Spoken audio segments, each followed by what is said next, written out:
warahmatullahi wabarakatuh. Baiklah, saya Muhammad Mahda Fikria, NIM 10519184. Di sini saya akan menjelaskan jawaban dari tugas UAS saya, yaitu tugas UAS Konstitusi. 1. Jelaskan dan uraikan hakikat konstitusi menurut 3 orang ahli. Yang ke-1, Lord James Bryce. Konstitusi menurutnya kerangka masyarakat di dalam dunia politik yang diatur oleh hukum, yang mana hukum menetapkan secara tepat bersama berbagai lembaga yang punya fungsi juga hak yang diakui. 2. James Bryce. Konstitusi merupakan kerangka masyarakat politik atau negara yang diorganisasi melalui hukum. Yang ketiga, Herman Heller. Herman Heller, konstitusi berarti yang lebih besar dari undang-undang dasar. Konstitusi tidak hanya yuridis meskipun juga sosiologis serta politis. Soal yang kedua, jelaskan tentang teori perubahan konstitusi menurut 2 orang ahli dan uraikan tata cara perubahan konstitusi di Indonesia. Yang kedua, konstitusi bukan hanya sebagai kumpulan norma-norma dasar statis yang merupakan sumber ketatanegaraan, tapi juga memberikan ruang untuk mengikuti perkembangan masyarakat yang terjadi dalam suatu negara.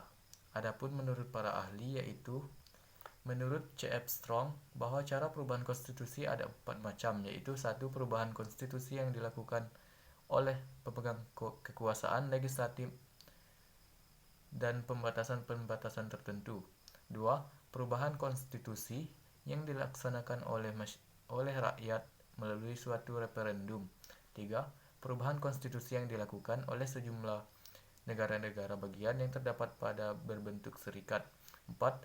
Perubahan konstitusi yang dilakukan dalam suatu konvensi atau dilakukan oleh suatu lembaga negara khusus yang dibentuk hanya untuk keperluan perubahan.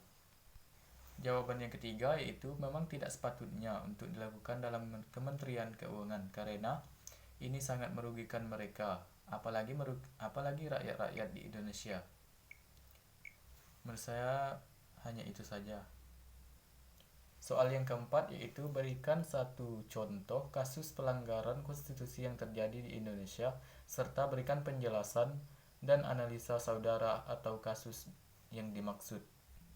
Jawaban yang keempat yaitu pembatasan kebebasan berekspresi atau berpendapat. Hal ini masih sering terjadi di Indonesia. Kalaupun diatur dalam Undang-Undang 1945, tetap saja ada hal-hal yang membatasi kebebasan berekspresi masyarakat.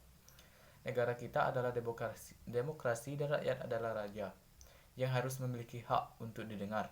Namun, di negara kita pun pelanggaran konstitusi ini masih sering terjadi. Dari analisa saya, tidak adanya jaminan hak asasi manusia, hak untuk hidup, kebebasan beragama atau kebebasan berbicara.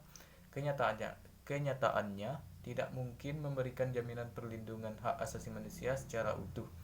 Hal ini didukung dengan banyaknya kasus pelanggaran HAM yang bahkan tidak dapat diselesaikan oleh pemerintah. Mungkin hanya itu yang dapat saya jawab.